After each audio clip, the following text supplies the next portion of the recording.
ನಮಸ್ತೆ ಸ್ಟೂಡೆಂಟ್ಸ್.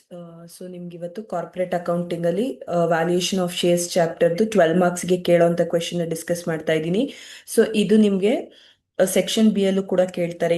ಇಲ್ಲಿ ಎರಡು ಮೆಥಡ್ ನ ಡಿಸ್ಕಸ್ ಮಾಡೋಣ. ಸೊ ಸೆಕ್ಷನ್ ಬಿ ಲಿ ಒಂದು ಮೆಥಡ್ ಕೇಳ್ತಾರೆ. ಸೊ ಇದು ಪರ್ಫೆಕ್ಟ್ ಆಗಿ ನೋಡ್ಕೊಂತು ಅಂತಂದ್ರೆ ಸೆಕ್ಷನ್ ಬಿ ಲೂ ಕೂಡ ನೀವು ಆನ್ಸರ್ ಮಾಡ್ಬೋದು.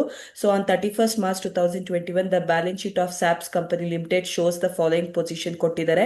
ಬ್ಯಾಲೆನ್ಸ್ ಶೀಟ್ ಕೊಟ್ಟಿದ್ದಾರೆ. ಅದ್ರ ಕೆಳಗಡೆ on 31st March 2021 fixed asset were valued at rupees 18 lakh. The profit for the 3 years were 2 lakh 40, 2021 ಗೆ 2020 ಗೆ 2 lakh 20,000, 2019 ಗೆ 2 lakh 10,000. Of the above, 20% was placed to reserve account. The fair return on capital employed is 10%. Calculate the value of equity shares of a company under net asset method ಮತ್ತೆ yield method ಅಂತ ಕೇಳಿದ್ದಾರೆ. So ಇದನ್ನ first one net asset method ಅಂತಾನೂ ಕೂಡ ಹೇಳ್ತಾರೆ, ಇಲ್ಲ ಅಂತಾರೆ intrinsic value method ಅಂತಾನೂ ಕೂಡ ಹೇಳ್ತಾರೆ. ಸೊ ಹೇಗ್ ಮಾಡೋದು ಅಂತಂದ್ರೆ, ಸೊ ಹೆಡ್ಡಿಂಗ್ ನೋಡಿ, calculation of net asset available for equity share holders ಅಂತ ಬರ್ಕೊಂಡು ಕಾಲಮ್ ನ ಡ್ರಾಫ್ಟ್ ಮಾಡಿದೀವಿ. ಎಷ್ಟು ಕಾಲಮ್ ನ ಡ್ರಾಫ್ಟ್ ಮಾಡಿದೀವಿ ಅಂತಂದ್ರೆ 2 ಕಾಲಮ್ಸ್ ನ ಡ್ರಾಫ್ಟ್ ಮಾಡಿದೀವಿ. ಸೊ ಎಷ್ಟು ಪರ್ಟಿಕ್ಯುಲರ್ಸ್ ಮತ್ತೆ ಅಮೌಂಟ್ ಅಂತ 2 ಕಾಲಮ್ ನ ಡ್ರಾಫ್ಟ್ ಮಾಡಿದೀವಿ. ಸೊ ಇದಾದ್ಮೇಲೆ ಇಲ್ಲಿ ಮಾರ್ಕೆಟ್ ವ್ಯಾಲ್ಯೂ ಆಫ್ ಶೇರ್ಸ್ ಅಂತ ಬರ್ಕೊಂಡಿದೀನಿ. ಮಾರ್ಕೆಟ್ ವ್ಯಾಲ್ಯೂ ಆಫ್ ಶೇರ್ಸ್ ಅಂತಂದ್ರೆ, ಸೊ ನಮ್ಗೆ ಏನಾದ್ರು ಬ್ಯಾಲೆನ್ಸ್ ಶೀಟ್ ಅಲ್ಲಿ ಏನಾದ್ರು ಕೊಟ್ಟಿತ್ತು ಅಂತಂದ್ರೆ ತಗೋಬೇಕು. ಬ್ಯಾಲೆನ್ಸ್ ಶೀಟ್ ಅಲ್ಲಿ ಕೊಟ್ಟಿರೋದು ಮತ್ತೆ ಅಡ್ಜಸ್ಟ್ಮೆಂಟ್ ಅಲ್ಲಿ ಏನಾದ್ರು ಕೊಟ್ಟಿತ್ತು ಅಂತಾರೆ ಅಡ್ಜಸ್ಟ್ಮೆಂಟ್ ಅಲ್ಲಿ ಇರೋದನ್ನ ನೋಡಿ ರಿವ್ಯಾಲ್ಯೂ ಆಗಿರೋಂಥದನ್ನ ತಗೋಬೇಕಾಗುತ್ತೆ. ಫಿಕ್ಟಿಷಿಯಸ್ ಅಸೆಟ್ ನ ತಗೊಳಂಗಿಲ್ಲ, ಸರಿನಾ? So calculation of net asset available for equity share holders, market value of shares ಅಂತ ಬರ್ಕೊಂಡು, ಸೊ ನಿಮ್ಮ ಹತ್ರನು ಈ ಕಾಪಿ ಇರಬೇಕು. Question 18 lakh. So current asset ಅಂದ್ರೆ ಬ್ಯಾಲೆನ್ಸ್ ಶೀಟ್ ಅಲ್ಲಿ ಇರೋದು 20 ಲ್ಯಾಕ್. ಸೊ ಇಲ್ಲಿ ನೋಡಿ, ಇಲ್ಲೊಂಚೂರು ನಿಮ್ಗೆ ಇಲ್ಲಿ ತೋರಿಸ್ತೀನಿ. ಬ್ಯಾಲೆನ್ಸ್ ಶೀಟ್ ಅಲ್ಲಿ ಇರೋದು ಫಿಕ್ಸ್ಡ್ ಅಸೆಟ್ಸ್ 20 ಲ್ಯಾಕ್, ರಿವ್ಯಾಲ್ಯೂ ಆಗಿರೋದು 18 ಲ್ಯಾಕ್. ಸೊ ನಾವು 18 ಲ್ಯಾಕ್ ತಗೋಬೇಕು, ಸರಿನಾ? ರಿವ್ಯಾಲ್ಯೂ ಆಗಿರೋದನ್ನ ತಗೋಬೇಕು. ಕರೆಂಟ್ ಅಸೆಟ್ ಬ್ಯಾಲೆನ್ಸ್ ಶೀಟ್ ಅಲ್ಲಿ 8 ಲ್ಯಾಕ್ ಇದೆ, ಯಾವುದೇ ರೀತಿ ಅಡ್ಜಸ್ಟ್ಮೆಂಟ್ ಇಲ್ಲ, 8 ಲ್ಯಾಕ್ ಅಂತಾನೆ ತಗೊಂಡಿದೀವಿ. ಗುಡ್ ವಿಲ್ ಬಂದು 1,60,000 ಅಂತ ಇದೆ. ಸೊ ಇಷ್ಟನ್ನು ಕೂಡ ನೀವು ಆಡ್ ಮಾಡ್ತೀರಾ ಅಂತಂದ್ರೆ 27,60,000 ಆಡ್ ಅಂತಂದ್ರೆ ಟೋಟಲ್ ಮಾಡ್ಕೋಬೇಕು, 27,60,000. ಸೊ ಇದಾದ್ಮೇಲೆ ಲೆಸ್ ಔಟ್ಸೈಡರ್ಸ್ ಲಯಬಿಲಿಟಿ. ಅರ್ಥ ಮಾಡ್ಕೊಳ್ಳಿ, ಔಟ್ಸೈಡರ್ಸ್ ಲಯಬಿಲಿಟಿ ಅಂತಂದ್ರೆ ಬರೀ ಡಿವೆಂಚರ್ಸ್, ಕರೆಂಟ್ ಲಯಬಿಲಿಟೀಸ್ ಇಂಥದ್ ಮಾತ್ರನೇ. ಆಮೇಲೆ P&L account, equity share capital ಏನೇನೇನೋ ತಗೋಬೇಡಿ. ಸೊ ಇಲ್ಲಿ ಡಿವೆಂಚರ್ಸ್ ಕೊಟ್ಟಿದ್ದಾರೆ. ಎಷ್ಟು ಕೊಟ್ಟಿದ್ದಾರೆ ಡಿವೆಂಚರ್ಸ್? 5 ಲ್ಯಾಕ್ ಕೊಟ್ಟಿದ್ದಾರೆ. ಸೊ ಅದಾದ್ಮೇಲೆ ಕರೆಂಟ್ ಲಯಬಿಲಿಟೀಸ್ ಕೊಟ್ಟಿದ್ದಾರೆ. ಎಷ್ಟು ಕೊಟ್ಟಿದ್ದಾರೆ ಕರೆಂಟ್ ಲಯಬಿಲಿಟೀಸ್? 5,20,000 ಕೊಟ್ಟಿದ್ದಾರೆ. ಸೊ ಎರಡನ್ನು ಆಡ್ ಮಾಡಿ ಔಟರ್ ಕಾಲಮ್ ಅಲ್ಲಿ ಬ್ರಾಕೆಟ್ ಅಲ್ಲಿ ತಗೋತೀರಾ. 10,20,000 ಅಂದ್ರೆ ಮೈನಸ್ ಮಾಡ್ಲಿಕ್ಕೆ, ಇಲ್ಲಿ ಆಡ್ ಮಾಡಿ ಬ್ರಾಕೆಟ್ ಅಲ್ಲಿ ತಗೊಳೋದು ಅಂದ್ರೆ ಮೈನಸ್ ಮಾಡೋದು. ಸೊ ಮೈನಸ್ ಮಾಡ್ತೀರಾ ಅಂತಂದ್ರೆ ನಿಮ್ಗೆ 17,40,000 ಬರುತ್ತೆ. ಇದು net asset available for share holders ಅಷ್ಟೇ, ಅರ್ಥ ಮಾಡ್ಕೊಳ್ಳಿ, ಇಲ್ಲಿ ಶೇರ್ ಹೋಲ್ಡರ್ಸ್ ಅಷ್ಟೇ. ಸೊ ಇದರಿಂದ ನಾವು ಪ್ರಿಫರೆನ್ಸ್ ಶೇರ್ ಕ್ಯಾಪಿಟಲ್ ಕ್ವೆಶನ್ ಅಲ್ಲಿ ಏನಾದ್ರೂ ಕೊಟ್ಟಿದಾರಾ? ಇಲ್ಲ. ಪ್ರಿಫರೆನ್ಸ್ ಶೇರ್ ಕ್ಯಾಪಿಟಲ್ ಏನಾದ್ರೂ ಕೊಟ್ಟಿತ್ತು ಅಂದ್ರೆ ತಗೋಬೇಕಾಗಿತ್ತು ಕ್ಯಾಪಿಟಲ್, ಅರ್ಥ ಮಾಡ್ಕೊಳ್ಳಿ. ಸೊ ಅದಾದ್ಮೇಲೆ arrears of preference dividend. Preference dividend arrears ಏನಾದ್ರೂ ಕೊಟ್ಟಿದ್ರೆ ತಗೋಬೇಕು, ಇಲ್ಲಿ ತಗೊಂಡಿಲ್ಲ. ಪ್ರಿಫರೆನ್ಸ್ ಡಿವಿಡೆಂಡ್ ಅಲ್ಲ, ಅರಿಯರ್ಸ್ ಅಂತಾನೆ ವರ್ಡ್ ಕೊಟ್ಟಿರ್ತಾರೆ, ಅದಿದ್ರೆ ಮಾತ್ರ. ಸೊ ಇವಾಗ 17,40,000 net asset available for equity shareholders. ಇದು step 1. Step 2, calculation of intrinsic value per share. Formula ಏನು? Is equal to net asset available for equity shareholders divided by number of equity shares. Number of equity shares ಹೇಗೆ calculate ಮಾಡೋದು ಅಂದ್ರೆ, balance sheet ಅಲ್ಲಿ share capital 16 lac ಕೊಟ್ಟಿದ್ದಾರೆ, bracket ಅಲ್ಲಿ 10 each. 16 lac divided by 10 ಮಾಡ್ತೀರಾ ಅಂತಂದ್ರೆ 1,60,000 shares ಬರುತ್ತೆ. 17,40,000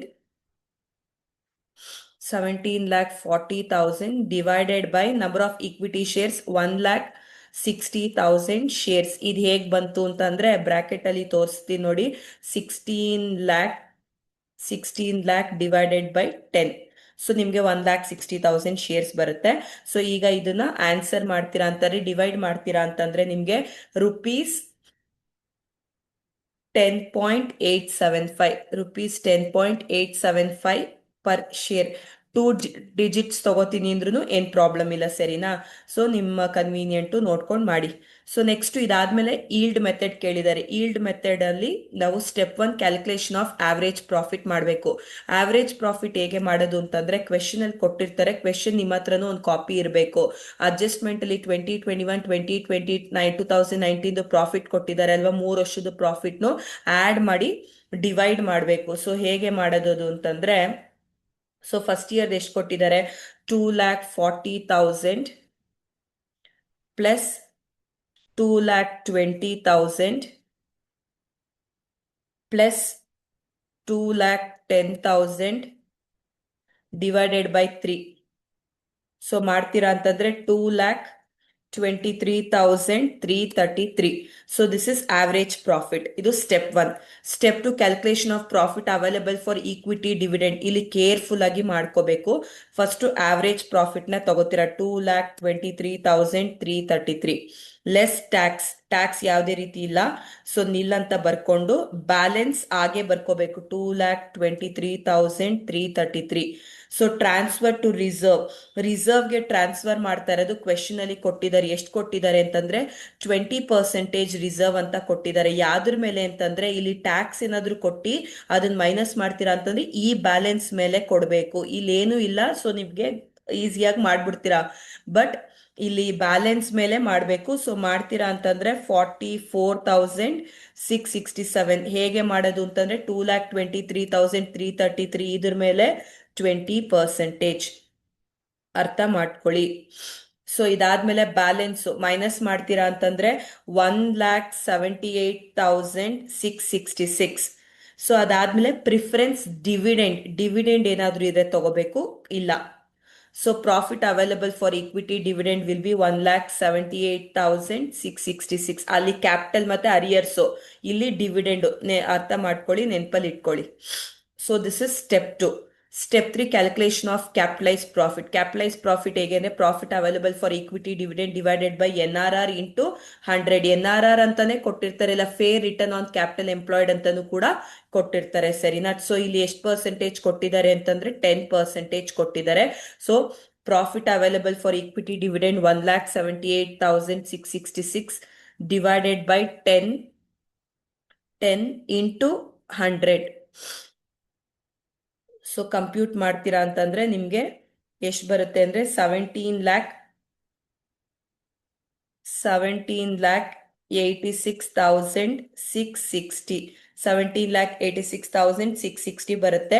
step 4 ಬಂದು calculation of yield or market value. Capitalise profit ಅಂದ್ರೆ ಇವಾಗ ತಾನೇ ಮಾಡಿದ್ವಲ್ಲ, 17,86,666 divided by number of equity shares. Already ಕಂಡಿಡ್ಕೊಂಡಿದ್ರಿ, ಎಷ್ಟು? 1,60,000 ಶೇರ್ಸ್. 1,60,000 ಶೇರ್ಸ್ ಅಂತ ಕಂಡಿಡ್ಕೊಂಡಿದ್ರಿ. ಡಿವೈಡ್ ಮಾಡ್ತೀರಾ ಅಂತಾರೆ ₹11.16 ಪರ್ ಶೇರ್. ಸೊ ಇಲ್ಲಿ ಇನ್ನೊಂದು ಮೆಥಡ್ ನ ಆಡ್ ಮಾಡ್ತೀನಿ, ನೆಟ್ ಅಸೆಟ್ ಮೆಥಡ್ ಮತ್ತೆ intrinsic value method. Net asset or intrinsic ಮತ್ತೆ ಈಲ್ಡ್ ಮೆಥಡ್ ಮಾಡಿದ್ವಿ. ಫೇರ್ ವ್ಯಾಲ್ಯೂ ಮೆಥಡ್ ಒಂದು ಆಡ್ ಮಾಡ್ತೀನಿ. ಫೇರ್ ವ್ಯಾಲ್ಯೂ ಮೆಥಡ್ ಹೇಗೆ ಅಂತಂದ್ರೆ, is equal to intrinsic value ಎಷ್ಟು ಬಂತು, 10.875 ಪ್ಲಸ್